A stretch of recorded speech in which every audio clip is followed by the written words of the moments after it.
All right, good looking out for your time today, man. Yeah, for sure. Kind of talk to me, starting off about where did you grow up at in the city? I grew up southeast side, Harvard, Okay. Lee Harvard area. Okay. You know. Okay. No, 175th. They call it up the way, Right. but around that way. Went to John F. Kennedy. Okay. You know. So what, how would you say that your childhood was, and then what was it that ultimately led you to want to build a career in music? My childhood was, I'm gonna say it was an average,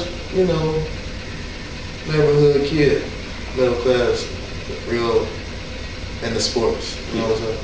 And the basketball was my first love, like, Okay. I love basketball, man, but I kind of like gave up on that. I was gonna say it's a button in there. I kind of gave up on that thing, I ain't gonna say I was too little, man, but it was, the odds was. What, you felt like the odds were stacked against you? They were stacked against me, man. I had a little game, but they were stacked against me. So the rap thing, my sister used to rap, actually. She used to write raps. My old man used to listen to a lot of rap. As a teenager, I just love rap music. So bless you, bro.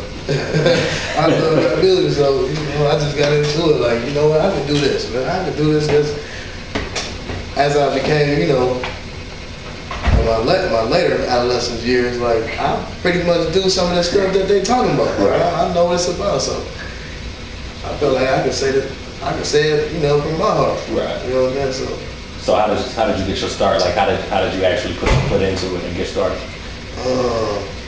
Actually, my dude, Skrill, he was rapping like when we were like 15, 14.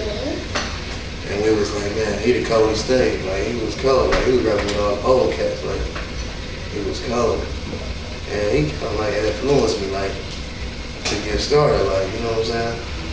Come to find out, like, I was alright too. I was alright too. So he pretty much started me at that. So when you got started, were you just like doing shows or? I did some shows. Yeah, we did some shows with my older cats. Their name was Insidious. I don't know if you're familiar with them, but there was some older cats in the neighborhood. We did, a lot of local shows, Rhythm Room, Bottom Line, things like that. Yeah, you remember that? Yeah. Matter of fact, we got banned from the Bottom Line.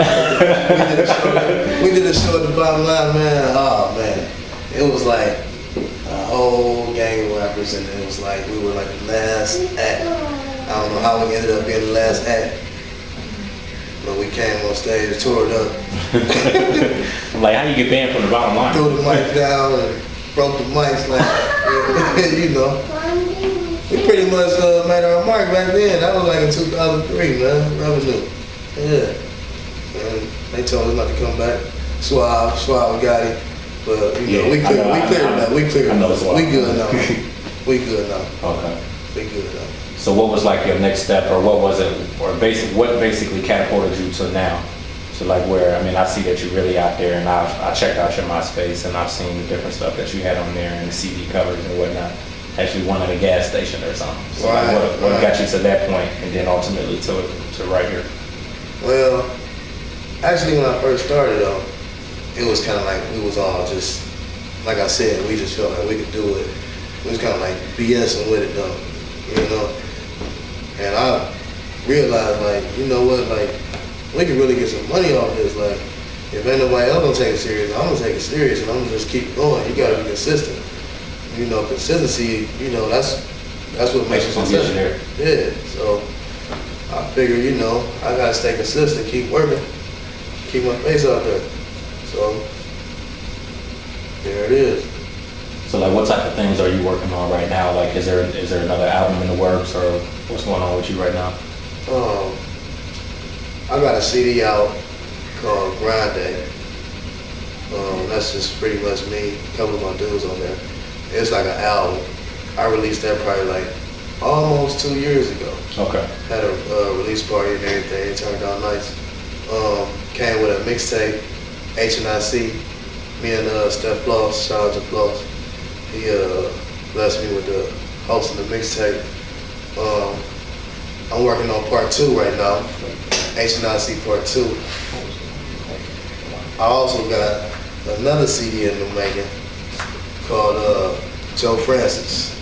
I don't know if you're familiar with Joe Francis, but Joe Francis is the guy that created Girls Gone Wild. Okay, yeah. And made it a big That's the dude that was on TV. Got the Girls Gone Wild. Yeah. So that's where I got that idea from. Okay. Because it must be the, I was asking him, it must be the HNIC that I heard. Right. And that one I heard, and I'm like, okay, because he had been talking about you for quite a while. I mean, we both have been going back and forth, about, people that we had and whatnot, and he had been talking about you. And I mean, if don't nobody pump you, we pump you. So, I mean, once I heard that, I was like, okay, I know we're really trying to do something. Right. So you said that you do have something that's in the works right now, or that you're trying to put together? I got a couple more mixtapes in the works. I got so many songs. I got my own studio. Okay. I don't know, like, I know people watch like Smacks and all that, and you might see like maybe like some Santana or something like, but I really never hear nobody say they got their own studio. That's the thing to do, to actually, establish your own, so that then when you want to record and you want to do something, you don't have to worry about paying studio time. Right.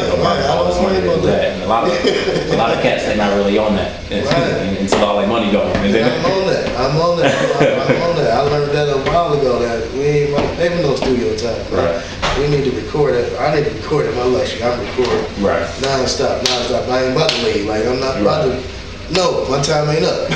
So I mean, did it take you long to actually get that established and built and put together your studio?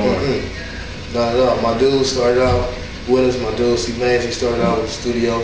He had all the equipment.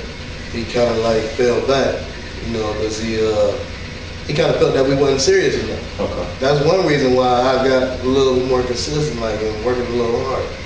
But he kind of fell back, so I'm like, I'm gonna keep the thing going. I'm gonna go get all this equipment and keep the thing going for me and my homeboys. Okay. Because that's what we want to do. You know what I'm saying? So might as well invest in it.